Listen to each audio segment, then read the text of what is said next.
ഇത് നിങ്ങൾക്ക് വിശ്വസിക്കാൻ പറ്റുന്നില്ല, നിങ്ങൾ അംഗീകരിക്കില്ല. ശരി, നിങ്ങളായി നിങ്ങളെ പഴയ അങ്ങനെ പറഞ്ഞിട്ട് പോയാൽ അങ്ങനെ ശരിയാവും.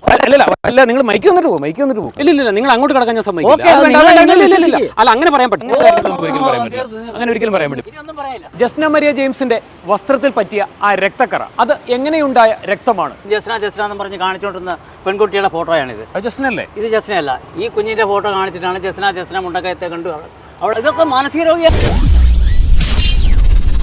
നമസ്കാരം, ശ്രീ രഘുനാഥൻ നായർ. മുൻപ് താങ്കൾ പറഞ്ഞ രീതിയിലുള്ള കുറേയേറെ കാര്യങ്ങൾ ഇപ്പോൾ ഈ കഴിഞ്ഞ ദിവസങ്ങളിൽ നടന്നിരിക്കുകയാണ്. ഇത് 2019 തന്നെ ഞാൻ വിളിച്ചു പറഞ്ഞതാണ്. ന്യൂസ് ചാനലിൽ കയറി വിളിച്ചു പറഞ്ഞാണ്. ജസ്നയുടെ പിതാവിനെ നേരിട്ട് പോയിട്ട് കണ്ടു പറഞ്ഞാണ്. അന്ന് അദ്ദേഹത്തിൻ്റെ ഓഫീസിൽ കയറ്റി 1.5 മണിക്കൂർ ടോർച്ചർ ചെയ്തല്ലാതെ അദ്ദേഹം ആ വാക്ക് സ്വീകരിക്കാൻ തയ്യാറല്ലായിരുന്നു. അപ്പോൾ അദ്ദേഹം തന്നെ പറയുന്നു, എൻ്റെ മോള് കൊല്ലപ്പെട്ടു, മിസ്യൂസ് ചെയ്യപ്പെട്ടു, ഗർഭിണിയായിരുന്നു, സംശയം ഉണ്ടായിരുന്നു, ആർത്തവരക്തം ഉണ്ടായിരുന്നു, പരിശോധിച്ചില്ല എന്നൊക്കെ പറഞ്ഞിട്ട് ഞാൻ കോടതിയിൽ റെഗുലർ പോകുന്നുണ്ട്. ഇപ്പോൾ അദ്ദേഹം പുതിയതായിട്ട് ഓരോ കഥകൾ പറഞ്ഞുകൊണ്ട് വരുന്നു. ഇത് 2-3 വർഷം മുമ്പേ ഞാൻ പറഞ്ഞതാണ്. ഇത് പറഞ്ഞത് ഇവർ കേൾക്കാഞ്ഞുകൊണ്ടാണ് എനിക്ക് ജഡ്ജിയുടെ വാഹനത്തിൽ കരിയോയിൽ ഒഴിക്കേണ്ടി വന്നതും ജയിലിൽ പോകേണ്ടി വന്നതും 2 വർഷം ജയിലിൽ കിടക്കേണ്ടി വന്നത്. അപ്പോൾ ഇവിടെ എൻ്റെ കുഞ്ഞുങ്ങളുടെ ജീവിതം തകർന്നു, എൻ്റെ സഹോദരൻ്റെ ജീവിതം തകർന്നു. ഞാൻ സത്യം പറഞ്ഞാൽ എന്നെ മാനസിക രോഗിയായിട്ട് എന്തിനാ ജസ്നയുടെ പിതാവ് തന്നെ ഞാൻ മാനസിക രോഗിയാണെന്ന് പറഞ്ഞുള്ള വീഡിയോ എൻ്റെ ഇപ്പോഴും കിടപ്പുണ്ട്. അന്ന് ആ സത്യം അംഗീകരിച്ച് അദ്ദേഹം മുന്നോട്ട് നീങ്ങിയിരുന്നെങ്കിൽ കേസ് എന്നേ തെളിഞ്ഞു പോയേനെ. താങ്കൾ പറഞ്ഞത് ജസ്ന ആ പരിസരത്ത് എരുമേലിയുടെ ചുറ്റളവിൽ 15 കിലോമീറ്റർ ചുറ്റളവിൽ ജസ്ന അന്ത്യവിശ്രമം കൊള്ളുന്നു ആരെങ്കിലും സെപ്റ്റിക് ടാങ്കിൽ. ഇത് ഞാൻ പറഞ്ഞതാണ്. നമ്മളിപ്പോൾ എന്ത് സ്റ്റേറ്റ്മെന്റ് പറഞ്ഞാലും അപ്പോൾ അതിനൊരു തെളിവ് എന്ന് പറയുന്ന ഒരു സാധനം, നമുക്ക് എന്തെങ്കിലും ഒരു തെളിവുകൾ അതിന് കൊടുക്കാനുണ്ടായിരിക്കും. നമ്മുടെ മലയാളികൾ മുഴുവൻ ഇട്ട് നോക്കുന്ന ഒരു കേസാണ്.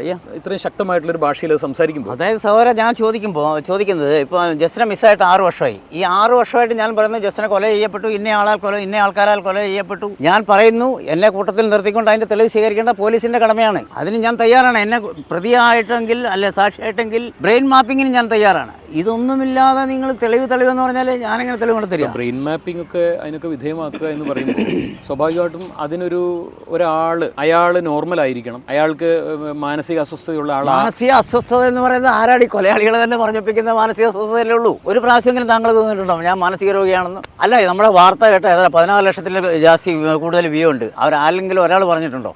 കുറച്ച് കമൻ്റ് ഉണ്ട്. അത് ഈ കൊലയാളികളുടെ ആൾക്കാർ തന്നെ കമൻ്റ് ഇട്ടിരിക്കുന്നതാണ് മാനസിക രോഗിയെന്ന്. ഞാൻ ഇന്നലെ പറഞ്ഞ കാര്യം തന്നെയല്ലേ ഇന്നും പറയുന്നത്? 3 വർഷം മുമ്പ് പറഞ്ഞത്, 6 വർഷം മുമ്പ് പറഞ്ഞ കാര്യങ്ങൾ തന്നെയല്ലേ ഇപ്പോഴും പറയുന്നത്? മുഹമ്മദ് ഖബീർ റാവുത്തർ, ആ പേരുകളൊക്കെ അതിന്റെ ഇനീഷ്യലൊക്കെ പലപ്പോഴും നമ്മൾ പറയുമ്പോൾ എനിക്ക് മറക്കാറുണ്ട്.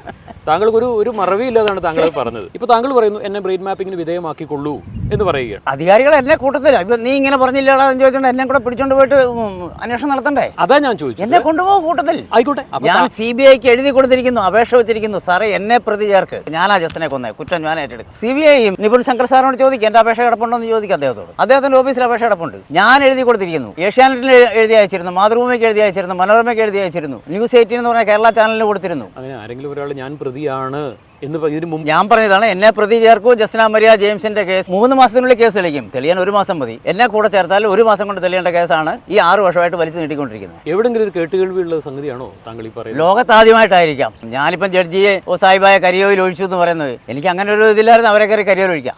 ഞാൻ വിചാരിച്ചു ഇത്ര ഉന്നതമായ നീതിപീഠത്തെ ആക്രമിക്കുമ്പോൾ 4 വഴിക്കൊന്നും പ്രഷർ വരില്ലേ, ചോദ്യം വരില്ലേ? ചോദിക്കുന്നത് അങ്ങനെ ചോദ്യത്തിന് ആവശ്യമില്ലല്ലോ. കാരണം താങ്കൾ മെന്റൽ പേഷ്യന്റ് ആണ്, താങ്കൾക്ക് സുഖമില്ല, മാനസിക അസ്വസ്ഥതയുള്ള ആളാണ്, പിന്നെന്തിനാ ചോദ്യം ചോദിക്കുന്നത്? അപ്പോൾ നിങ്ങൾ പറഞ്ഞ ഞാൻ മാനസിക രോഗിയാണ്, ഷിർസി മാഡത്തിനെ കരിയോയിൽ ഒഴിച്ചു, ജഡ്ജിയെ നീതിപീഠത്തെ ആക്രമിച്ചു. അല്ല, അങ്ങനെ പറയുന്നത് ഞാൻ പറഞ്ഞിട്ടില്ല. താങ്കൾ മാനസിക രോഗിയാണെന്ന് ഞാൻ പറഞ്ഞിട്ടില്ല. മുമ്പ് സംസാരിച്ചപ്പോഴും ഞാൻ പറഞ്ഞു, താങ്കൾ എന്നോട് സംസാരിച്ചെടുത്തെങ്കിൽ ഞാൻ താങ്കൾ ഒരു മാനസിക രോഗിയാണെന്ന് ഞാൻ ഒരിക്കലും വിചാരിച്ചിട്ടില്ല. പക്ഷേ സമൂഹം താങ്കളെ അങ്ങനെ മുദ്ര കുത്തിയിരിക്കുകയാണ്.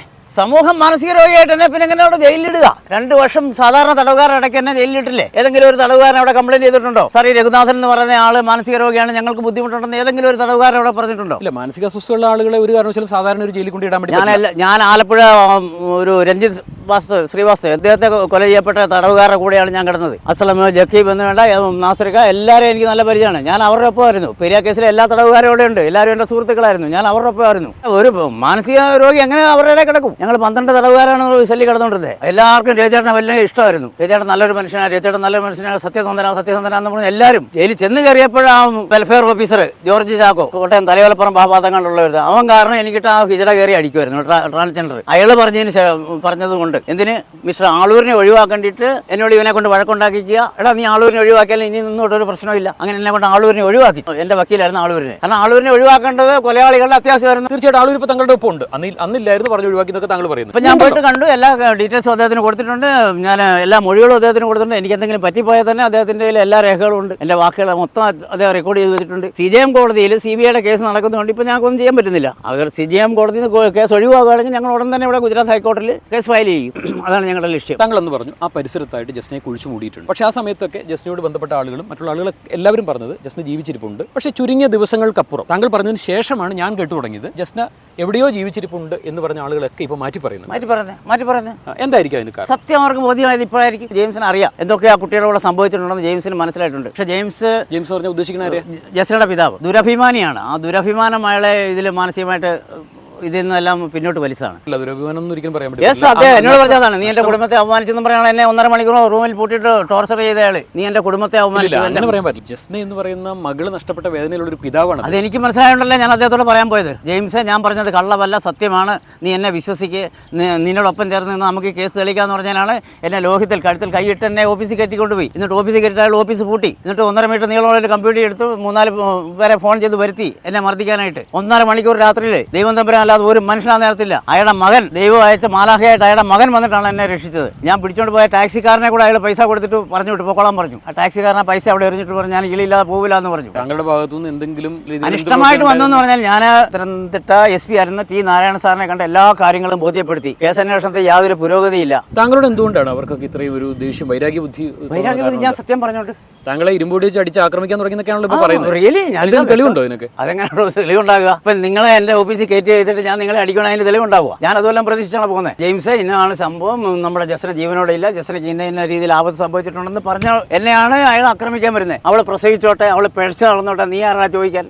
എൻ്റെ മക്കൾ കൊലയാളികളുടെ കയ്യിലാണ്, അവരെ രക്ഷിക്കേണ്ടിക്കൊണ്ടാണ് ഞാൻ ഇതെല്ലാം ചെയ്യുന്നത്. ഇന്നും ജസ്ന എവിടെയെങ്കിലും പോട്ടെ, എന്തെങ്കിലും ആട്ടെ, ഞാൻ എൻ്റെ മക്കൾക്ക് വേണ്ടിയാണ്. തങ്ങളുടെ മക്കൾ ഇപ്പോൾ എവിടെയുണ്ട്? എൻ്റെ മക്കളിപ്പോൾ എൻ്റെ ഭാര്യയുടെ കൂടെയാണ്, കൊലയാളികളുടെ കൂടെയാണ്. ഞാൻ കോടതിയിലായിരുന്നപ്പോൾ, ജയിലിൽ നിന്ന് കോടതി വരുമ്പോഴൊക്കെ അവരുടെ ആൾക്കാർ വന്നിട്ട് എന്നെ ഭീഷണിപ്പെടുത്തുമായിരുന്നു. നീ CBIയെ വിളിക്കുമല്ലടാ, കാണിച്ചു തരാവടാ, എന്നെ ഒരു അന്യനെ കെട്ടിത്തൂക്കി ഭീഷണിപ്പെടുത്തുക. വക്കീലന്മാരുടെ ഇടയ്ക്ക് ഞങ്ങളിങ്ങനെ നിൽക്കുന്നതിനിടയ്ക്ക് ആരെങ്കിലും വന്നിട്ട് ചേട്ടൻ ഇങ്ങനെ കംപ്ലൈൻറ്റ് കൊടുത്തിട്ടുണ്ട് CBIക്ക് അല്ലേ, വിളിപ്പിച്ചിട്ടുണ്ടല്ലേ, ചേട്ടൻ മൊഴി കൊടുക്ക്, ഞങ്ങൾ കാണിച്ചു തരാം. നമുക്കറിയില്ല ആരാന്ന്, ഞാൻ ആരോട് അവിടെ കംപ്ലൈൻറ്റ് പറയാം? അല്ല, ഭാര്യയുടെ ബന്ധുക്കളെന്ന് പറഞ്ഞല്ലോ, അപ്പോൾ സ്വാഭാവികമായിട്ട് അവരെ നിങ്ങൾക്ക് അറിയാതിരിക്കാൻ വഴിയില്ലല്ലോ. ഭാര്യയുടെ ബന്ധുക്കളെന്ന് പറഞ്ഞാൽ ബന്ധുക്കൾ ഡയറക്റ്റ് അല്ല, അവർക്ക് ബിനാമികൾ ഇഷ്ടം പോലെ ഉണ്ട്, അവർക്ക് കൂട്ടുകാർ ഇഷ്ടം പോലെ ഉണ്ട്. എന്തിന് 2 ക്രിമിനോളജി പഠിക്കുന്ന പിള്ളേരാണെന്നും പറഞ്ഞ് കോട്ടയത്ത് നിന്ന് എനിക്ക് ഫോൺ വന്നു, ചേട്ടാ ജസ്നയുടെ കേസിനെ പറ്റി ചേട്ടനെല്ലാം അറിയാമെന്നൊക്കെ വാർത്ത പറഞ്ഞല്ലോ, ചേട്ടനെ കാണണമെന്ന് പറഞ്ഞു. ഞാനന്ന് കൊടുങ്ങല്ലൂർ 3 പീടിക എന്ന് പറഞ്ഞ സ്ഥലത്ത് ജോലിയാണ്.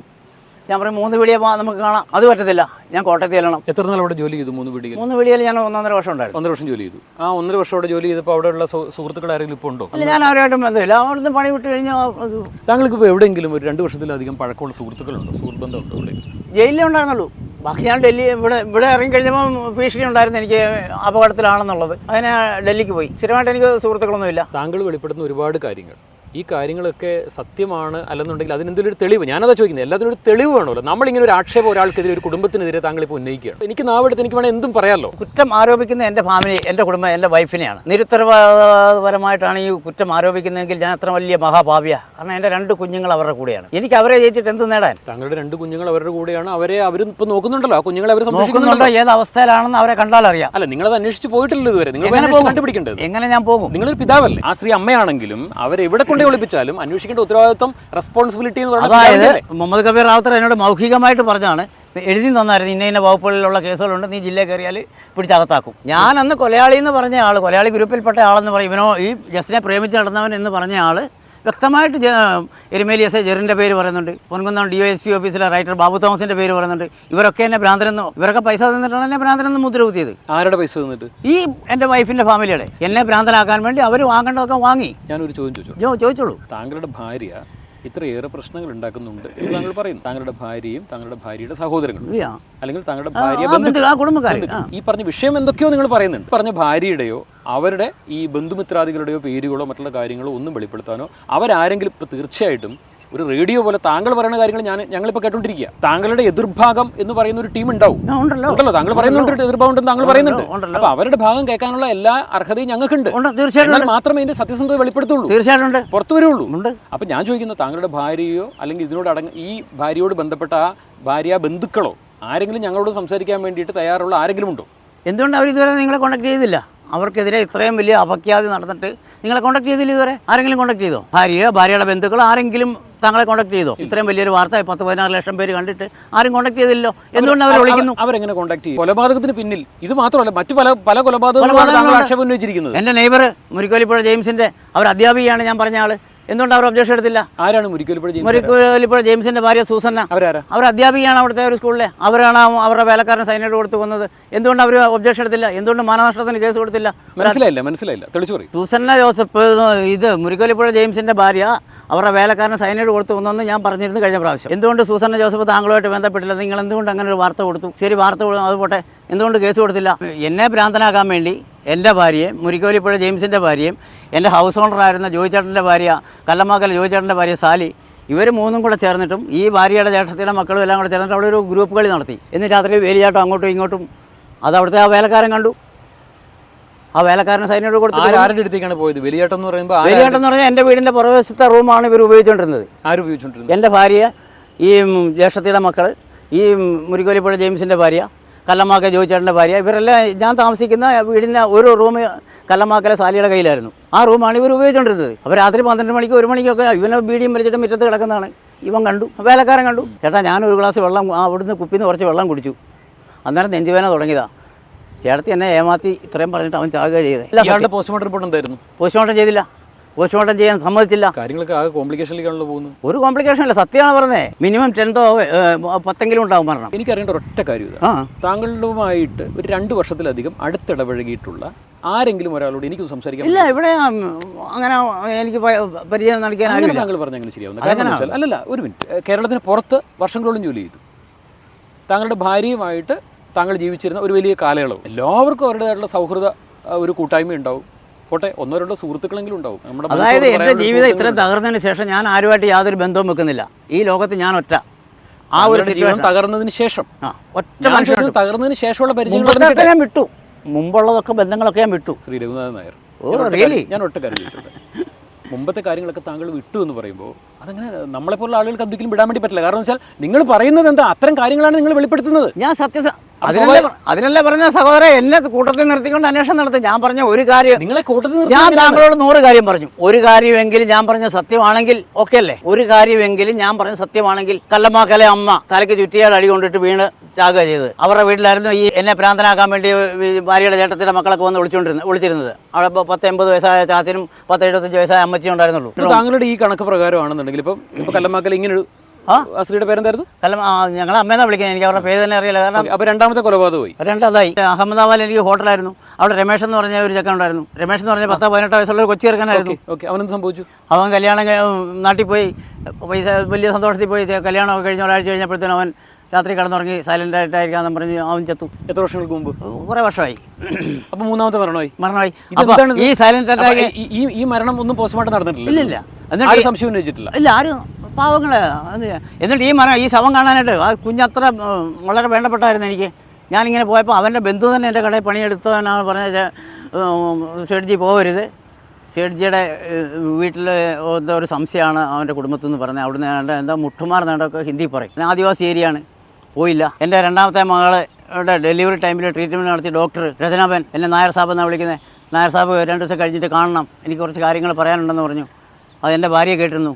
എന്നെ അവരോട് സംസാരിക്കുന്നത് ഞാൻ പറഞ്ഞു 2 ദിവസം കഴിഞ്ഞ് കാണണമെന്ന് പറഞ്ഞു. എന്താ അവൾക്ക് എന്താ നിങ്ങളോട് സംസാരിക്കാൻ, നിങ്ങൾ അവളെ വളച്ചെടുത്തൊക്കെ ചെയ്യും. ഞാനതങ്ങനെ തമാശ രൂപത്തിൽ തള്ളി. അവർ പറഞ്ഞ ഡേറ്റ് കാണാൻ ചെല്ലുമ്പോൾ അവരുടെ ഫോട്ടോ വെച്ചിട്ട് നല്ലതൊക്കെ വെച്ച് വെച്ചിട്ടുണ്ട്. രാത്രി കിടന്നുറങ്ങിയ നേരം പെടുത്തുമ്പോൾ ജീവനില്ലാതെ എഴുന്നേക്കുന്നു. അങ്ങനെ 1 by 1 ഞാനിതെല്ലാം മനസ്സിലാക്കി കഴിഞ്ഞാൽ സമയം പോയി. താങ്കളുടെ ഭാര്യ വലിയൊരു ക്രിമിനലാണ്. അവൾ ഒറ്റയ്ക്കല്ലല്ലോ, അവൾ ക്രിമിനലാണ്. അവൾ അതിനകത്തെ ഒരു മെമ്പർ മാത്രം. അപ്പോൾ ബാക്കി മറ്റുള്ള ആ ഗ്രൂപ്പിൻ്റെ കയ്യിൽ സൈനൈഡ് പോലുള്ള എല്ലാ കാര്യങ്ങളും എത്തുന്നുണ്ട്. വൈഫിനോടൊപ്പമുള്ള മറ്റംഗങ്ങളെന്ന് പറയുന്നുണ്ട്, അവരുടെ പേരുകളെന്ന് പറയുന്നല്ലേ? അവരുടെ കുടുംബക്കാരോടോ. ഇത് എൻ്റെ വൈഫിൻ്റെ ആങ്ങളാണ്ട്, അവരുടെ അച്ഛനുണ്ടായിരുന്നു, അമ്മയുണ്ടായിരുന്നു, അവരുടെ ബന്ധുക്കൾ രാജനമാൻ എന്നൊക്കെ പറഞ്ഞ ഒരു ഗ്രൂപ്പ് തന്നെ. ഇത്രയും വലിയൊരു ദേഷ്യം തോന്നാനുള്ള കാരണം എന്താണ്? എനിക്കറിയില്ല. എനിക്കറിയില്ല. മുഖം നോക്കാതെ എല്ലാവർക്കും കർക്കിടകവാസി പെരുമഴയത്ത് എല്ലാവർക്കും മണി എവിടെയുണ്ട് നിങ്ങളുടെ ഭാര്യയും മക്കളും? നാട്ടിലുണ്ടാവും. ഞാൻ അങ്ങോട്ട് പോകുന്നില്ല. താങ്കളുടെ മക്കൾ 2 പേരുണ്ടെന്ന് പറയുന്നുണ്ട്.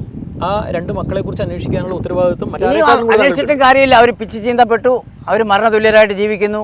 അവർ ഇവരുടെ ഇതിൽ കിടന്നിട്ട് ബ്രെയിൻ മാപ്പിങ്ങിന് ഇടയായിട്ട് അവർ എന്നെ അറിയില്ലെന്ന് വേണേൽ പറയും. ആ അവസ്ഥയിലായിട്ടുണ്ട്. രണ്ടാമത്തെ കുഞ്ഞ് സംസാരിക്കാൻ കഴിവില്ലാതാക്കിയതാണ് ഇവർ. 6 മാസം കംപ്ലീറ്റ് ചെയ്തപ്പോൾ ഗർഭപാത്രത്തിൽ വെള്ളമില്ലാതെന്ന് പറഞ്ഞ് പ്രിമേച്ചർ ഡെലിവറി ഓപ്പറേഷൻ ചെയ്ത് ആ കുഞ്ഞിനെ എടുത്ത് ആ ഡോക്ടറെയാണ് ഇവർ കൊന്നത്. അവർക്കറിയാമല്ലോ എന്തോ രഹസ്യം. ആ രഹസ്യം അവർ എന്നോട് പറയുന്നത് പേടിച്ചിട്ടാണ് ആ ഡോക്ടറെ കൊന്നത്. ഈ ജസ്നയുടെ വസ്ത്രത്തിൽ കണ്ടിട്ടുള്ള ആ രക്തപ്പാടുകളെ കുറിച്ച് പറയുന്നത് ഇതുവരെ അദ്ദേഹം സമ്മതിക്കാതിരുന്ന കാര്യമാണത്. ജസ്നയുടെ പിതാവ് ജസ്ന ഇങ്ങനെ ഒരു ഇതിനായിട്ട് ലവ് ആയിരുന്നെന്നും ലോകം മുഴുവൻ കറങ്ങി നടന്നതാണെന്നും വീട്ടിൽ പോയിട്ട് ഒളിച്ചിരുന്നതാണെന്നും വാഗമണ്ണിലൊക്കെ ആ കുട്ടിയെ കൊണ്ട് കറങ്ങാൻ പോയിട്ട് അങ്ങനെ ഒരു പ്രണയം ഉണ്ടെന്നുണ്ടെങ്കിൽ സ്വാഭാവികമായിട്ട് അവർ കറങ്ങാൻ പോയിട്ടുണ്ടാവും. അതിന് ലോകം മുഴുവൻ കറങ്ങാൻ പോയി അല്ലെന്നുണ്ടെങ്കിൽ അങ്ങനെ നമ്മളതിനെ ആക്ഷേപിച്ച് സംസാരിക്കേണ്ട ആവശ്യമില്ല. ആ കുട്ടി ഇപ്പം നമ്മുടെ മുമ്പിലില്ല. അപ്പൊ നമ്മളതിനെ ആക്ഷേപിച്ച് സംസാരിക്കുക എന്ന് പറയുന്നത് ഒരു ശരിയായിട്ടുള്ള നിലപാടല്ല. നമുക്ക് പറയാം. സത്യമാണ്. വാഗമണ്ണി കൊണ്ടുപോയിട്ടുണ്ട് ഇവൻ. എന്റെ മോക്ക് അറിയാവുന്ന കാര്യമാണ്. ഇല്ല, നമുക്ക് അങ്ങോട്ട് പോകണ്ട. അത് അങ്ങനെയുള്ള കാര്യങ്ങൾ സംസാരിക്കാൻ എനിക്ക് താല്പര്യം. രക്തപ്പാടുകൾക്ക് ഒരുപാട് കാരണങ്ങൾ പറഞ്ഞിരുന്നു. ആർത്തവരക്തമായിരുന്നു എന്നാദ്യം പറഞ്ഞു. പക്ഷെ ഇപ്പൊ അതിലൊക്കെ മാറ്റം വന്നിരിക്കുന്നു. കഴിഞ്ഞ ആഴ്ച എന്റെ മുമ്പിൽ തന്നെ പറഞ്ഞ കാര്യങ്ങൾ ഇപ്പോൾ ജസ്നയുടെ പിതാവ് അംഗീകരിച്ചിരിക്കുകയാണ്. എന്തുകൊണ്ട് അദ്ദേഹം ഇത്രയും കാലം അത് ഒളിപ്പിച്ച് വെച്ചെന്ന് എനിക്കും അറിയില്ല. അതിനെപ്പറ്റി എനിക്ക് വ്യക്തമായിട്ടൊന്നും പറയാനില്ല. കാരണം അത് അവരുടെ കുടുംബത്തിൽ നടന്ന പ്രശ്നമാണ്. ബ്ലഡ് കണ്ടെത്തിയിരുന്നെങ്കിൽ അതിന്റെ പരിശോധന നടത്തേണ്ടതായിരുന്നു. കുട്ടി മിസ്യൂസ് ചെയ്യപ്പെട്ടെന്ന് അന്ന് ഞാൻ പറഞ്ഞതാണ്. പക്ഷേ ഇവരൊന്നും അംഗീകരിച്ചില്ല. എന്റെ വാക്കുകൾക്ക് അദ്ദേഹം വില നൽകിയില്ല. അദ്ദേഹം മാത്രമല്ല, കേട്ട ഒരു മീഡിയക്കാരും അതിന് വില നൽകിയില്ല. ഒരുപാട് ആക്ഷേപങ്ങൾ താങ്കൾ വിളിച്ചു പറയുകയാണ്. അങ്ങനെ തുരുതുരാ വിളിച്ചു പറഞ്ഞുകൊണ്ടിരിക്കുകയാണ്. പിന്നെ താങ്കൾ ചെയ്ത പ്രവൃത്തി ഒരു ഹൈക്കോടതി ജഡ്ജിയുടെ വണ്ടിയിൽ താങ്കൾ കരിയോയിൽ വെച്ചു. താങ്കൾക്ക് പറയാൻ താങ്കളുടേതായിട്ടുള്ള കാരണങ്ങൾ ഉണ്ടാവും. എനിക്ക് എന്റെ മക്കളാണ് കാരണം. എനിക്ക് എന്റെ മക്കളെ രക്ഷിക്കണം. താങ്കളുടെ മക്കളെ രക്ഷിക്കാനാണെങ്കിൽ ഇന്ന് ആ മക്കൾ താങ്കളുടെ കൂടെ ഉണ്ടായിരിക്കണമായിരുന്നു. അല്ലെങ്കിൽ അവരുടെ സുരക്ഷ ഇപ്പൊ താങ്കളുടെ കയ്യിലായിരിക്കണമായിരുന്നു. അവരുടെ സുരക്ഷ എന്റെ കയ്യിലാകാൻ എനിക്ക് അവിടെ ചെല്ലാൻ പറ്റാത്ത രീതിയിലുള്ള ചക്രവ്യൂഹമാണ് അവർ തീർത്തു വെച്ചിരിക്കുന്നത്. താങ്കൾ ജോലി ചെയ്യുന്ന ആ ശമ്പളം, താങ്കൾക്ക് കിട്ടുന്ന ശമ്പളം താങ്കൾ എന്താ? ഞാൻ എന്റെ പേഴ്സണൽ യൂസിന് ഞാൻ 10-20 ദിവസം മാസം ജോലി എടുക്കുന്നുണ്ട്. ഒരു അച്ഛന്റെ പേഴ്സണൽ യൂസ് എന്ന് പറഞ്ഞാൽ എന്താ താങ്കൾക്ക് അറിയോ? എന്റെ പേഴ്സണൽ യൂസ് എന്ന് പറഞ്ഞാൽ എനിക്ക് ഇവർക്ക് വേണ്ടി രഘുനാഥൻ നായർ എന്ന് പറയുന്ന വ്യക്തിയുടെ പേഴ്സണൽ യൂസിനെ കുറിച്ചല്ല ഞാൻ ചോദിക്കുന്നത്. ഒരു അച്ഛന്റെ പേഴ്സണൽ യൂസ് അറിയാൻ മക്കളെ സംരക്ഷിക്കുക എന്നുള്ളതാണ്. ആ മക്കളെ സംരക്ഷിക്കാൻ അച്ഛന് യാതൊരു അങ്ങോട്ട് ചെല്ലാൻ വയ്യാത്ത ഒരു അവസ്ഥ അച്ഛൻ എന്താണ് ചെയ്യാൻ പറ്റുന്നത്? ഞാൻ എങ്ങനെ ചെയ്യും? എന്താണ് മറുപടി പറയൂ. ഞാൻ ആ ജില്ലയിൽ കയറിയാൽ എല്ലാം പിടിച്ച് അകത്താക്കും. ആരകത്താക്കും? മുഹമ്മദ് കബീർ റാവുത്തർ പറഞ്ഞ അനുസരിച്ച് എന്റെ പേര് കബീർ റാവുത്തർക്ക് ജോലിയൊക്കെ പോയി വീട്ടിലിരിക്കുകയാണ്. സഹോദരൻ, എന്റെ പേര് കേസുണ്ട കേസ് ഇപ്പോഴുണ്ട്. കബീർ റാവുത്തറെ പോലെ 10 വീട്ടിലിരുന്നോട്ടെ. എന്റെ പേര് കേസുണ്ടെങ്കിൽ കേസുണ്ട്. ഒരു കാര്യം കൂടി ചോദിച്ചു. താങ്കളുടെ മക്കളെ കാണുവാനായി, ഭാര്യയെ കാണണ്ട, താങ്കളുടെ മക്കളെ കാണുവാനായിട്ട് താങ്കളുടെ മക്കളുള്ള സ്ഥലത്തേക്ക് ചെല്ലുമ്പോൾ താങ്കൾക്ക് അവിടെ പ്രവേശനമില്ല എന്നുണ്ടെങ്കിൽ ഈ നാട്ടിൽ നിയമവ്യവസ്ഥ നിലനിൽക്കുന്നുണ്ട്. എന്നോട് വീട്ടിലോ വീടിന്റെ പരിസരത്തോ ചെല്ലരുതെന്ന് എരുമേലി SI ആയിരുന്ന ജെറിൻ എഴുതി ഒപ്പിടിച്ചിട്ടുണ്ട്. എന്ന് ഒപ്പിടിച്ചു. ഞാൻ എരുമേലി SIക്ക് കംപ്ലൈന്റ് കൊടുത്ത് എന്റെ കുടുംബത്തിൽ ഇങ്ങനെ വിഷയമാണെന്ന്. അന്ന് അയാൾ എന്നെ കൊണ്ട് എഴുതി ഒപ്പിടിച്ച് നിന്നെ കൊണ്ട് ഇവർക്ക് ഭയങ്കര എരുമേലി SI ജെറിൻ എന്ന വ്യക്തി എപ്പോ ഒപ്പിടിച്ചു? 2017 സഹോദരൻ. 2017 കാര്യങ്ങളല്ലേ പറയണത്? അത്ര ദുഷ്ടനാണ് ആ മനുഷ്യൻ. എന്റെ കുടുംബം തകർത്തവനാണ്. എരുമേലി SI അന്ന് എഴുതി ഒപ്പിടിച്ചിട്ടുണ്ടാവാം, ഇല്ലെന്ന് ഞാൻ പറയുന്നില്ല. പക്ഷെ ഇന്നിപ്പോ 2024 ഞാൻ എങ്ങനെ പോകും? അന്ന് മുതൽ കേസിന്റെ മേളിൽ കേസും പ്രശ്നങ്ങളുമായിട്ട് ഞാൻ ഇങ്ങനെ അലയുകയാണ്. അതിനിടയ്ക്ക് 2 വർഷം ജയിലിലുമായി. മക്കളെ കാണാനുള്ള ആഗ്രഹമില്ല. പണ്ട് 2017 എഴുതി ഒപ്പിടിച്ചു എന്ന് പറഞ്ഞിട്ട് താങ്കളുടെ മക്കളെ കാണാതെ പോയത് ആക്ഷേപങ്ങൾ ഇങ്ങനെ പറഞ്ഞുകൊണ്ടിരുന്നത്. എന്റെ പേര് കേസിന്റെ പേര് കേസുമായിട്ട് ഇങ്ങനെ കിടക്കണം. ഞാൻ എങ്ങനെ നാട്ടിലോട്ട് പോകും? ഇന്നും എനിക്ക് നാട്ടിലോട്ട് വ്യക്തമായിട്ട് ചെല്ലാൻ പറ്റത്തില്ല. താങ്കളുടെ വക്കീലിനെ കൊണ്ട് താങ്കൾ കോടതിയിൽ ഒരു അപേക്ഷ വെച്ചാൽ താങ്കളുടെ മക്കളെ കാണുവാനുള്ള എല്ലാ അവകാശമുള്ള ഒരു അച്ഛനെ സംബന്ധിച്ചിടത്തോളം താങ്കളുടെ മുമ്പിൽ കൊണ്ടുവരും താങ്കളുടെ മക്കളെ. ഇതൊക്കെ പറയാൻ എളുപ്പമാണ്. ഞാൻ എന്നെ കോടതിയിലേക്ക് ജയിലിൽ നിന്ന് കോടതിയിൽ വരുമ്പോൾ അന്ന് ഞാൻ CBIക്ക് കംപ്ലൈന്റ് കൊടുത്തെന്നും പറഞ്ഞിട്ട് അന്ന് എന്നെ ഭീഷണിപ്പെടുത്തുകയാണ്. CJM കോടതി ജസ്ന കേസിന്റെ തീരുമാനം എന്താവുന്നു അതനുസരിച്ച് പേപ്പർ മൂവ് ചെയ്യാൻ. ജസ്ന കേസും CJM കോടതിയും ഒക്കെ അവിടെ നിൽക്കട്ടെ. ഞാൻ താങ്കളോട് ചോദിക്കുന്നത്, താങ്കൾ ജസ്നയ്ക്കെതിരെ അല്ലെങ്കിൽ ജസ്നയോട് ബന്ധപ്പെട്ടിട്ടുള്ള ഇത്രയും കാര്യങ്ങളൊക്കെ വെളിപ്പെടുത്തുകയാണ്. അപ്പോൾ താങ്കൾ ഒരു കാര്യം പറഞ്ഞു, താങ്കൾ ഇതെല്ലാം ചെയ്യുന്നത് ആർക്ക് വേണ്ടിയാണ്? ആക്രമിക്കപ്പെട്ടിരിക്കുന്നു. ഇങ്ങനെ പറഞ്ഞുകൊണ്ട് എവിടെയെങ്കിലും ഒരിടത്ത് ഒരു ഹോട്ടലിൽ ജോലി ചെയ്തോ അല്ലെങ്കിൽ വേറെ എന്തെങ്കിലും കടയിൽ ജോലി ചെയ്തോ നിന്നാൽ താങ്കളുടെ മക്കൾ സംരക്ഷിക്കപ്പെടുമോ? ഇത്രയും സംരക്ഷിക്കാനുള്ള ഉത്തരം പിതാവെന്ന് നൽകി താങ്കൾക്കല്ലേ? ഇത്രയും ആരോപണങ്ങളും ഇതെല്ലാം അറിയാവുന്ന ഒരാൾ ഇവരുടെ ഇടയിലോട്ട് ചെന്ന് കഴിഞ്ഞാൽ ഇവരെന്നെ നോച്ചായിട്ട് കൊല്ലും പോയി. ഒന്നും ചെയ്യില്ല. അതിനുള്ള മറുപടിയല്ല ഞാൻ പറഞ്ഞത്. പക്ഷെ അത് വർഷങ്ങൾ എത്രയായി? ഇന്നാണോ? ഇത്രയും വർഷങ്ങൾക്ക് ശേഷമാണോ നിങ്ങൾ ഈ കുഞ്ഞുങ്ങളെ സംരക്ഷിക്കുന്നത്? എനിക്കെല്ലാം നഷ്ടപ്പെട്ടു. ഞാൻ മുകളിൽ ആകാശം താഴെ ഭൂമി എന്ന് പറഞ്ഞ് ജീവിക്കുന്നു. ഒരു ടൈമിൽ എനിക്ക് ഗുണവർക്കമില്ല എൻ്റെ മക്കളെ ഓർത്തിട്ട്. ഇന്ന് ഞാൻ മനസ്സ് കരിങ്കല്ലായി. 2017 മുതൽ ഞാൻ കാണുന്നില്ല. അവർക്ക് എന്ത് സംഭവിച്ചെന്നും എനിക്കറിയാം. അത്ര നീചമായ ഒരു അവസ്ഥയിലാണ് അവർ ജീവിക്കുന്നതെന്ന് എനിക്കറിയാം. താങ്കളുടെ കുടുംബത്തോടൊപ്പം ചെലവഴിച്ചിരുന്ന കാലഘട്ടത്തിൽ താങ്കളോട് സൗഹൃദമുണ്ടായിരുന്ന അല്ലെങ്കിൽ താങ്കളുടെ അകന്ന ബന്ധുക്കളായിട്ടുള്ള ആരെങ്കിലും ഒന്ന് പരിചയപ്പെടുത്താൻ വേണ്ടി സാധിക്കുമോ? എനിക്ക് അങ്ങനെ ഈ ഒരവസ്ഥയിൽ ഇപ്പോൾ ആരുമായിട്ട് ഞാൻ പറഞ്ഞില്ലേ, ഈ പ്രപഞ്ചത്തിൽ ഇപ്പോൾ എനിക്ക് എൻ്റെ ദൈവം മാത്രമേ ഉള്ളൂ. ആദ്യം ആരാണ് താങ്കൾ മെന്റൽ പേഷ്യൻ്റ് ആണ് എന്ന് ആദ്യം പറഞ്ഞു? എൻ്റെ വൈഫ് തന്നെ. എൻ്റെ വൈഫ് തന്നെ. എൻ്റെ വൈഫ് എരുമേലി പറഞ്ഞപ്പോഴാണ് ഞാൻ തീർച്ചയായിട്ടും ഒരു ഭാര്യയാണല്ലോ ഭർത്താവിനെ കൂടുതൽ മനസ്സിലാക്കുന്നത്. അപ്പോൾ മനസ്സിലാക്കിയ അടിസ്ഥാനത്തിലാണോ അങ്ങനെ പറഞ്ഞത്? ഭാര്യ എങ്ങനെയാണോ മനസ്സിലാക്കുക ഭർത്താവിനെ? അവർക്ക് ചതിക്കണമെന്നുണ്ടെങ്കിൽ അവർ എന്ത് പറഞ്ഞുകൂടെ? അതുവരെ സുഖ സന്തോഷത്തോടെ കഴിഞ്ഞിരുന്ന എങ്ങനെയാണ് പെട്ടെന്ന് മെൻ്റൽ പേഷ്യൻ്റ് ആണെന്ന് പറയുന്നത്? വീട്ടിൽ കറിക്കരിഞ്ഞുകൊണ്ടിരുന്ന കത്തി. ഞാൻ ഇടയ്ക്ക് ദുബൈയിലൊന്ന് പോയായിരുന്നു. അവിടെ കട ശരിയാകാനുള്ള താമസം ഉള്ളതുകൊണ്ട് അദ്ദേഹം എനിക്ക് കുറച്ച് ജുബ്ബയൊക്കെ തയ്ക്കുന്ന കുറേ തുണിയെല്ലാം വെള്ള തുണിയെല്ലാം കൂടെ മേടിച്ചിട്ട് തന്നിരുന്നു. നീ നാട്ടിൽ പോയിട്ട് ജുബ്ബയൊക്കെ തയ്ച്ചു പറഞ്ഞു. എന്നെ വളരെ സന്തോഷത്തോടെ തിരിച്ച് കയറ്റി അയച്ചു. ഇതെല്ലാം കൂടെയാണ് പോലീസ് സ്റ്റേഷൻ ഇവിടെ കൊണ്ട് കൊടുത്തത്. ഞാൻ ഇവരുടെ ഡെഡ് ബോഡി മൂടാനുള്ള കഫൻ കൊണ്ടുവന്നു എന്നൊക്കെ പറഞ്ഞിട്ട് എനിക്കയാൾ ജുബ്ബ തയ്ക്കാൻ തന്ന തുണിയാണ്. വീട്ടിലെ തേങ്ങ പൊട്ടിക്കുന്ന വാക്കത്തി, കറിക്കരിയുന്ന കത്തി, ഇതെല്ലാം കൊണ്ട് പോലീസ് സ്റ്റേഷനിൽ കൊടുത്തു. ഇതെല്ലാം വെച്ചിട്ട് ഞങ്ങൾക്ക് ഭയങ്കര പേടിയാണ് ഇവിടെ കൂടെ ജീവിക്കാൻ. ഇവിടെ മാനസിക അന്നേരമാണ് ഞാനും മേളിൽ താഴെ നോക്കുന്നത്. മാനസികരോ എന്തോന്നാണ് ഈ വിളി പറയുന്നത്? ജസ്റ്റിനോട് ബന്ധപ്പെട്ട് താങ്കളുടെ വെളിപ്പെടുത്തുക, കുഴിച്ചു മുടിക്കുന്ന കാര്യങ്ങൾ താങ്കൾ പറഞ്ഞു. ജസ്റ്റിന് ജീവനോടെ ഇല്ല, ആ കുഞ്ഞ് തിരിച്ചു വരില്ല എന്നേക്കുമായിട്ട് ആ ചാപ്റ്റർ ക്ലോസ് ആയി. ലോകം വിശ്വസിച്ചാലും വിശ്വസിച്ചില്ലെങ്കിൽ. ആരാണ് ഇത് ചെയ്തതെന്നുള്ളതാണ് താങ്കൾക്ക്? ഞാൻ പറഞ്ഞല്ലോ, എൻ്റെ ഭാര്യയുടെ ജ്യേഷ്ഠത്തിയുടെ മകനും ആ കുടുംബാംഗങ്ങളും ആ ബന്ധുക്കളും ആ ഗ്രൂപ്പ് ഒരു ഗ്രൂപ്പാണ്. ഇവർക്ക് സൈനൈഡ്, കെമിക്കൽ, മെഡിക്കലായിട്ടുള്ള എല്ലാ സാധനങ്ങളും കിട്ടുന്നുണ്ട്. അത് വെച്ച് ആൾക്കാരെ നിമിഷ നേരം കൊണ്ട് നിങ്ങളെ ഇത് അനസ്തേഷ്യ ചെയ്തിട്ട് കടത്താൻ എൻ്റെ വൈഫിന് അറിയാം. അവരെന്ത് ജോലി ചെയ്തിട്ടുള്ള ആളാണ്? അവരൊന്നും ചെയ്തില്ല, അവർ ഹൗസ് വൈഫ് ആയിരുന്നു. ഇതൊക്കെ എങ്ങനെ പഠിച്ചെന്ന് എനിക്കറിയില്ല. വലിയ സ്നേഹത്തിൽ വന്നിട്ട് കെട്ടിപ്പിടിച്ച 2 സെക്കൻഡ് ഞാൻ പറയില്ല. എൻ്റെ ഭാര്യയുടെ ജ്യേഷ്ഠത്തിൻ്റെ മോൻ്റെ കാമുകിയായിരുന്നു. അവന് വേറൊരു പെണ്ണുണ്ടായിരുന്നു, കണ്ണിമലയുള്ള ഒരു പെൺകുട്ടി. അവൻ്റെ ക്ലാസ്മേറ്റ് ആയിട്ടുള്ള ആ കുട്ടി ബാംഗ്ലൂരിൽ BSc നഴ്സിംഗ് പഠിക്കുകയായിരുന്നു. ആ കുട്ടി ഇവൻ കെട്ടി. ഇത് ജസ്റ്റിനെ എന്നിട്ട് ഒഴിയാവാതെയായിട്ട് പിന്നാലെ കൂടി. ജസ്റ്റിനെ ഒഴിവാക്കേണ്ട അനിവാര്യമായിരുന്നു. ആ കല്യാണത്തിൻ്റെ ടൈമിൽ തന്നെ ജസ്റ്റിൻ്റെ അമ്മയെ ഒഴിവാക്കി. കാരണം എല്ലാം അറിയാവുന്ന ജസ്റ്റിനുള്ള അമ്മയായിരുന്നു. ആ കുടുംബത്തിൽ ആ കുഞ്ഞ് മിസ്സായി. ആ കുഞ്ഞിൻ്റെ അമ്മയും കൂടെ നിങ്ങൾ ഇങ്ങനെ ആക്ഷേപം പറയും. ഞാൻ നേരത്തെ പറഞ്ഞു, നിങ്ങൾ ആക്ഷേപം ഉന്നയിക്കുമ്പോൾ എന്തെങ്കിലും തെളിവ് വേണം. അതല്ലാതെ ആ കുഞ്ഞിൻ്റെ അമ്മയെ നിങ്ങൾ അങ്ങനെ പറയേണ്ട ആവശ്യമില്ല. അങ്ങനെ പറയാൻ പാടില്ല. എനിക്കെന്ത് കാര്യം? നിങ്ങൾ പരിശോധിക്കുക. ഞാൻ പറഞ്ഞ കള്ളമാണെന്ന് അറിയാം. നിങ്ങൾ പരിശോധിക്കുക. നിങ്ങൾ തരുന്ന ശിക്ഷ നമ്മൾ ഏറ്റുവാങ്ങാൻ തയ്യാർ. ഇത്രയൊക്കെ പറഞ്ഞിട്ട് നിങ്ങൾക്ക് വിശ്വസിക്കാൻ പറ്റത്തില്ല. നിങ്ങൾ പറയാനാണ് പറയുന്നതല്ല. ജസ്റ്റിന്റെ അമ്മയ്ക്ക് എല്ലാ വിവരങ്ങളും അറിയാവുന്നതാണ് എൻ്റെ ഭാര്യ എന്നോട് പറഞ്ഞിട്ടുള്ളത്. ജസ്റ്റിന്റെ അമ്മയ്ക്ക് എല്ലാ വിവരവും അറിയാം. നിങ്ങളുടെ ഭാര്യയല്ലേ പറഞ്ഞിട്ടുള്ളത്? നിങ്ങളുടെ ഭാര്യ പ്രശ്നക്കാരിയാണെന്ന് ഓൾറെഡി നിങ്ങൾ തന്നെ പറയുന്നുണ്ട്. പിന്നെ നിങ്ങൾ വിശ്വസിക്കാത്ത എന്തേ? അപ്പോൾ പിന്നെ ജസ്റ്റിന്റെ അമ്മക്ക് ചെത്ത എങ്ങനെയാ പെട്ടെന്ന് ന്യൂമോണിയ പാചകം മരിക്കുക? ആട്ടാകട്ട ആരോഗ്യമുള്ള ഒരു സ്ത്രീ. ജസ്റ്റിന്റെ അമ്മയ്ക്ക് എല്ലാ വിവരവും അറിയാമെങ്കിൽ ജസ്റ്റിനെ മിസ്സാകുന്നതിന് തൊട്ട് മുമ്പ് ആ അമ്മ ഇല്ലാതാക്കിയെന്നാണ് ഞാൻ പറഞ്ഞത്. നിങ്ങൾക്ക് വിശ്വസിക്കാൻ പറ്റുമെന്നെങ്കിൽ വിശ്വസിക്കും. ഭാര്യയോടുള്ള വൈരാഗ്യപ്രകാരം ഒരു മറ്റൊരു കുടുംബത്തിന് ഭാര്യ പറഞ്ഞു അല്ലെങ്കിൽ അത് പറഞ്ഞിട്ട് അങ്ങനെ പറയാൻ പാടില്ല. എൻ്റെ ഭാര്യയോട് എനിക്ക് യാതൊരു വൈരാഗ്യവുമില്ല. ഞാനിപ്പം സത്യം പറഞ്ഞത് മാത്രം. ഞാൻ കള്ളമാണ് പറഞ്ഞത്. എൻ്റെ ഭാര്യയെ പറ്റി, അവരുടെ കുടുംബത്തെ പറ്റി കള്ളമാണ് പറഞ്ഞതെങ്കിൽ എന്നെ പോലെ മഹാഭാവി വേറെ ആരുമില്ല. കാരണം എൻ്റെ മക്കളുടെ അമ്മയാണ് അവർ. നഷ്ടം എനിക്ക് തന്നെ, എൻ്റെ മക്കൾക്ക് തന്നെ. കാരണം ഒരു കൊലപാതകയുടെ മക്കളാണ് അവർ. അച്ഛൻ പെരും കള്ളനായ ഒരു കുടുംബം തകർത്ത അച്ഛനാണെന്ന് എങ്ങനെയായാലും എൻ്റെ മക്കൾക്ക് എനിക്കോ നഷ്ടം. അതുകൊണ്ട് ഞാൻ കള്ളം പറഞ്ഞല്ല. ഞാൻ പറഞ്ഞ ഒരു വാക്ക് പോലും കള്ളമില്ല. നിങ്ങൾക്ക് മനസ്സുണ്ടേ വിശ്വസിക്കും. നിങ്ങളെ 2 വർഷം അടുത്തറിയുന്ന ഒരാളെ എനിക്കൊന്ന് പരിചയപ്പെടുത്തരാമോ എന്ന് ചോദിച്ചാൽ അതുപോലും നിങ്ങൾ പരിചയപ്പെടുത്താൻ. ഞാൻ 2 വർഷം ജയിലിൽ കിടന്നത്. താങ്കൾ ജയിലിൽ അന്വേഷിച്ചോ? ഇതാണോ ഞാൻ ചോദിക്കുന്ന മറുപടി? ഞാൻ 2 വർഷം കണ്ടിന്യൂ കിടന്നത് ജയിലിലാണ്. അത് പെരിയ കേസിലെ പിള്ളേരൊക്കെ ഉണ്ട്, രാജേഷും ഒക്കെ പിള്ളേരുണ്ട്. ഭാര്യയോടും മക്കളോടൊപ്പം താങ്കൾ ഒരു വീട്ടിൽ 2 വർഷം ഒരുമിച്ച് താമസിച്ചിട്ടേ ഇല്ല. അപ്പോൾ അതെപ്പോഴാണ്? 6-7 വർഷം മുമ്പ്. അതേ മതി. ഇനിയിപ്പോ പറയേണ്ട നല്ലത് പറയാൻ പോവാ. അവരൊന്നും പറയാനില്ല. നല്ലതൊന്നും അറിയാൻ വേണ്ടിയിട്ട്, നല്ലത് ചീത്തയൊന്നും അറിയാൻ വേണ്ടിയിട്ടല്ല. താങ്കളെ 2 വർഷമെങ്കിലും അടുത്തറിയുന്ന ഒരാളെ എനിക്കൊന്ന് പരിചയപ്പെടുത്തി തരാമോ? ഇത് മാത്രമേ ചോദിക്കുന്നുള്ളൂ. എനിക്കങ്ങനെ ആരുമില്ല ഇപ്പം പരിചയപ്പെടുത്താൻ. ആരുമായിട്ട് എനിക്ക് യാതൊരു ബന്ധവുമില്ല. ഞാൻ ജയിലിൽ നിന്ന് ഇറങ്ങി കുറേ കാലം ഇവിടെയൊക്കെ അലഞ്ഞ് അവിടെ ഇവിടെയൊക്കെ പണിയെടുത്തു. ഡൽഹിക്ക് കയറി അവിടെ പോയിട്ട് കുറേ ജീവിച്ചു. പിന്നെ ഇവിടെ വന്നു. ഇവിടെ നിന്നപ്പോൾ ജസ്ന കേസുമായിട്ട് വീണ്ടും ഞാൻ പോന്നു. ജസ്നയുടെ പിതാവ് അല്ലെങ്കിൽ ജസ്നയുടെ കുടുംബം താങ്കൾക്കെതിരെ ആക്ഷേപം ഉന്നയിക്കുവാനും അല്ലെങ്കിൽ താങ്കളോട് ചൂടാകുവാനും താങ്കൾക്കെതിരെ ആക്രമിക്കാൻ വേണ്ടി വരെ ഒരുങ്ങിയെന്ന് പറഞ്ഞു. മകൾ നഷ്ടപ്പെട്ട പിതാവിന്റെ വികാരത്തിൽ വെച്ചിട്ട് നിങ്ങളെ പോലെ ഒരാൾ ഇങ്ങനെ ഒരു സംഭവം ഇങ്ങനെ തുടർക്കഥയായിട്ട് ഓരോ ചാനലുകളിലൊക്കെ ഓരോന്നും ഇങ്ങനെ പറഞ്ഞുകൊണ്ടിരിക്കുകയാണ്. സ്വാഭാവികമായിട്ട് അതിന് റിയാക്ഷൻ വരും.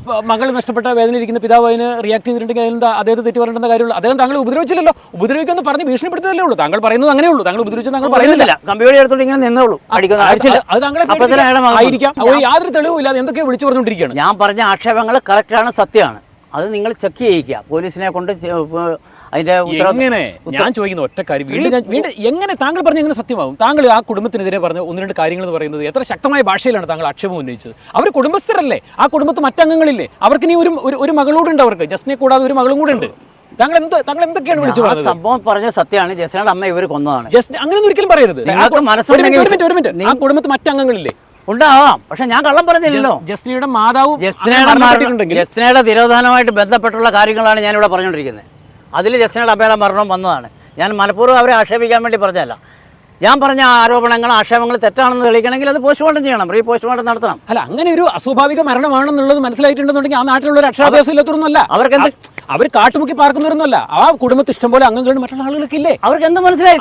അവർ പോലീസിൽ ഇൻഫോം അല്ലെങ്കിൽ വേണ്ട, അവർ ഇൻഫോം ചെയ്യില്ല. അവരുടെ ബന്ധുക്കളായിട്ടുള്ള ഒരു അയൽപക്കക്കാർ ഇൻഫോം ചെയ്യില്ലേ? താങ്കൾ എവിടെയോ കിടക്കുന്ന ഒരാൾ താങ്കൾ ഇത്ര ആക്ഷേപങ്ങൾ ഉന്നയിച്ചാൽ എങ്ങനെ ശരിയാവും? ഇത്ര ആക്ഷേപങ്ങൾ ഉന്നയിക്കാൻ ഇതിനെ പറ്റിയുള്ള എല്ലാ വിവരങ്ങളും അറിയുന്ന ഒരേ ഒരാൾ, ദൈവം അവശേഷിപ്പിച്ച ഒരേ ഒരാൾ ഞാൻ മാത്രമാണ്. എങ്ങനെ അറിയാം? താങ്കൾ ഇങ്ങനെ ഓരോ എന്റെ വീട്ടിൽ ഇതിനെപ്പറ്റി നടന്ന ചർച്ചകളാണ്. ഇവർ ചെയ്തു കൂട്ടിയ കൊലപാതകങ്ങളെ പറ്റി എനിക്ക് മനസ്സിലായതുകൊണ്ടാണ് ഞാനിങ്ങനെ പറയുന്നത്. ഇത് നിങ്ങൾക്ക് വിശ്വസിക്കാൻ പറ്റുന്നില്ല, നിങ്ങൾ അംഗീകരിക്കില്ല, ശരി, നിങ്ങളെ പാഴെ അല്ലല്ല നമ്മൾ അങ്ങനെ നമ്മുടെ പറഞ്ഞിട്ട് അല്ലല്ല അങ്ങനെ പറഞ്ഞിട്ട് പോയി എങ്ങനെ ശരിയാവും? നിങ്ങൾ പറഞ്ഞ ആക്ഷേപത്തിന് നിങ്ങൾ മറുപടി പറഞ്ഞിട്ട് പോകാൻ തയ്യാറാവും? മറുപടിയില്ല, നിങ്ങൾക്ക് വിശ്വസിച്ചാൽ മതി. അല്ല നിങ്ങൾ മൈക്ക് വന്നിട്ട് പോകും, മൈക്ക് വന്നിട്ട് പോകും. ഇല്ല മൈക്ക് വന്നിട്ട് പോകും. അങ്ങനെ നിങ്ങൾ മൈക്ക് വന്നിട്ട് പോകും. നിങ്ങൾക്ക് ഇതിനെക്കുറിച്ച് ന്യായമായിട്ട് എന്തെങ്കിലും പറയാനുണ്ടെന്ന് മാത്രം പറയാം. അതല്ലാതെ നമ്മൾ ഒരു കുടുംബത്തിനെതിരെ ആക്ഷേപം ഉന്നയിക്കുമ്പോൾ ഒരു ആക്ഷേപം ആക്ഷേപിക്കാനല്ല, സത്യം വെളി വരാൻ വേണ്ടിയിട്ടാണ് ഇങ്ങനെയൊക്കെ പറഞ്ഞത്. കാരണം ഇങ്ങനെ സംഭവിച്ചത് താങ്കൾ നഷ്ടപ്പെട്ട പിതാവിനെയും അല്ലെങ്കിൽ ആ കുഞ്ഞിന്റെ അമ്മ ചുരുക്കം നാളുകൾക്ക് മുമ്പ് മരിച്ച അമ്മയ്ക്കെതിരെ ഇത്ര 6 മാസം മുമ്പ് അമ്മ മരിച്ചു. ജസ്ന മിസ്സാകുന്നതിന് 6 മാസം സ്വാഭാവിക മരണമാണെന്നുള്ളത് ഞാൻ പറഞ്ഞല്ലോ. ഒരു കാട്ടുമുക്കിലോ എവിടെയെങ്കിലും ജീവിച്ചിരിക്കുന്ന ആളുകളൊന്നുമല്ല അവർ അത്യാവശ്യം വിദ്യാസമ്പന്നരാണ്, അത്യാവശ്യം ചുറ്റുപാടുമായിട്ട് നാട്ടുകാരോടൊക്കെ ആണെങ്കിൽ അവർക്കെതിരെ ഇത്ര ആരോപണങ്ങൾ ആ നാട്ടിൽ ആരും ഉന്നയിച്ചിട്ടില്ല. നിങ്ങൾ മാത്രമാണ് ഉന്നയിക്കുന്നത്. ഞാൻ മാത്രമേ സത്യം അറിയുന്നുള്ളൂ. അതുകൊണ്ടാണ് ഞാൻ ഉന്നയിച്ചത്. ഞാൻ മാത്രമേ ഇതുപോലെ ജസ്ന മരിച്ചുപോയെന്ന് ഞാൻ മാത്രമേ പറഞ്ഞുള്ളൂ. ലോകം മുഴുവൻ ജസ്ന ഇന്നും ജീവിച്ചിരിക്കുന്നു എന്ന് പറഞ്ഞു. ഇപ്പം കഴിഞ്ഞ ആഴ്ചയാണ് അദ്ദേഹത്തിൻ്റെ പിതാവ് പറഞ്ഞത് ജസ്ന ജീവനോടെ ഇല്ലെന്നാണ് എനിക്ക് മനസ്സിലായത്. അങ്ങനെ ഞാൻ പറയുന്നത് നിങ്ങൾ അന്വേഷിക്കുക, സത്യം ഓരോന്നോരോന്ന് വെളി വരട്ടെ. ഞാനും എൻ്റെ മക്കളും മരണതുല്യരായിട്ട് ജീവിക്കുന്നു. എനിക്കിപ്പം ചത്താലും മക്കളുടെ കാര്യം താങ്കൾക്ക് പറയാൻ ഒരു യോഗ്യതയില്ല. കാരണം മരണതുല്യരായിട്ട് അല്ല ഒരു മിനിറ്റ്, താങ്കൾ മക്കളെ കണ്ടിട്ട് എത്ര വർഷമായി? ഞാൻ 7 വർഷമായി. 7 വർഷമായി മക്കളെ എങ്ങനെ കാണും? 7 വർഷമായി ഇത്രയും വലിയ ചക്രവ്യൂഹത്തിൽ കുരുക്കിയിട്ടിട്ട് ഞാൻ എങ്ങനെ എന്റെ മക്കളെ അടുത്ത് പോകും? താങ്കൾ വേറെ എന്തെങ്കിലും ഒരു ഉദ്ദേശം താങ്കളുടെ മനസ്സിൽ കരുതിയിട്ടുണ്ടോ? എന്ത് ഉദ്ദേശം? 7 വർഷമായി താങ്കളുടെ മക്കളെ കണ്ടിട്ട് മക്കൾക്ക് വേണ്ടിയാണ് ചെയ്യുന്നത്. എല്ലാം നഷ്ടപ്പെട്ടു. എന്റെ മക്കളെയും എന്റെ കുടുംബവും ജീവിതവും ഇത്രയും തകർത്തവരെ പിന്നെ നമ്മൾ വെറുതെ വിടണോ? സത്യം ലോകത്തോട് വിളിച്ചു പറയണം. ഇനിയിപ്പോൾ ഇത് പറഞ്ഞില്ലെങ്കിൽ നാളെ നിങ്ങളിൽ പെട്ടവർ ആരെങ്കിലും വേറെ കൊല ചെയ്യപ്പെടും. ഇപ്പം നിങ്ങൾ നോക്കുമ്പോൾ ജസ്നയുടെ കുടുംബത്തിൽ അല്ലെ രഘുചേട്ടൻ്റെ കുടുംബത്താണ് ഇത് സംഭവിച്ചിരിക്കുന്നത്. നാളെ നിങ്ങളുടെ കുടുംബത്തിൽ വരുമ്പോഴേ നിങ്ങൾക്ക് അതിൻ്റെ വേദന മനസ്സിലാവുള്ളൂ. ആ നാട്ടുകാർക്കും അവർക്ക് മനസ്സിലാവുള്ളൂ. നാളെ അവരുടെ കുടുംബത്തെ അവരുടെ മുകളിൽ നഷ്ടപ്പെടുമ്പോൾ എവിടെയോ ഉള്ള രഘുനാഥൻ നായരാണ് ഇത് മുഴുവൻ. എവിടെയോ അല്ല, ജസ്നയുടെ കുടുംബത്തിനടുത്തുള്ള അയൽപക്കക്കാരും അവരുടെ ബന്ധുക്കളുമായിട്ടുള്ള ആളുകൾക്ക് ആർക്കും ഇല്ലാത്ത ആക്ഷേപമാണ് താങ്കൾ ഇത്തരത്തിൽ ഉന്നയിക്കുന്നത്. ജസ്ന കൊല ചെയ്യപ്പെട്ടതാണ്, അവിടെ അമ്മ കൊല ചെയ്യപ്പെട്ടതാണ്, എൻ്റെ അയൽക്കാർ കൊല ചെയ്യപ്പെട്ടതാണ്, എൻ്റെ കടയിൽ ജോലി ചെയ്തവർ കൊല ചെയ്യപ്പെട്ടതാണ്. ഞാൻ വിളിച്ചു പറഞ്ഞുകൊണ്ടിരിക്കുന്നത് നിങ്ങൾ അന്വേഷിക്കുന്നില്ല, ബന്ധപ്പെട്ട ഉദ്യോഗസ്ഥർ അന്വേഷിക്കുന്നില്ല. അവർ മുഴുവൻ അത് രഘുവല്ലേ പറഞ്ഞേ? ശരി, രഘുവ പറഞ്ഞേ. എന്നിട്ട് ഇപ്പം വിളിച്ച് പറയുന്നു ജസ്ന കൊല ചെയ്യപ്പെട്ടു, മിസ്യൂസ് ചെയ്യപ്പെട്ടു, അവർക്ക് ഒരു ആൺ സുഹൃത്തുണ്ടായിരുന്നു, ഇവിടെ പ്രാർത്ഥനയ്ക്ക് പോയിക്കൊണ്ടിരുന്നു. 6 വർഷം മുമ്പ് ടി നാരായണൻ സാറിന് ഞാൻ എഴുതി കൊടുത്തതാണ്.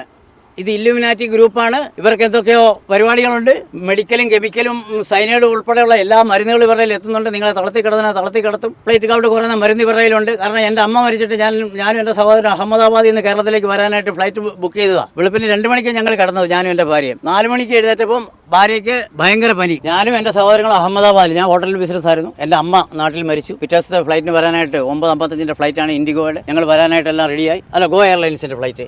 ടിക്കറ്റ് വർഷങ്ങൾക്ക് മുമ്പാണ്, 8-10 വർഷമായി. രാത്രി 2 മണിക്കാണ് ഞാനും വൈഫും ഒക്കെ കിടന്നത്. അമ്മ മരിച്ച ആ വിഷമത്തിൽ ഞങ്ങളിങ്ങനെ സംസാരിച്ചു വരുന്നു. വെളുപ്പിന് 4 മണിക്ക് എഴുന്നേറ്റപ്പോൾ എൻ്റെ ഭാര്യയ്ക്ക് ബോധമില്ലാത്ത രീതിയിൽ കിടക്കുന്നു. അവിടുന്ന് പൊക്കി ഡോക്ടറെ അടുത്ത് ചെന്നപ്പോൾ ഇവിടെ കൗണ്ട് 18,000-ലെത്തി.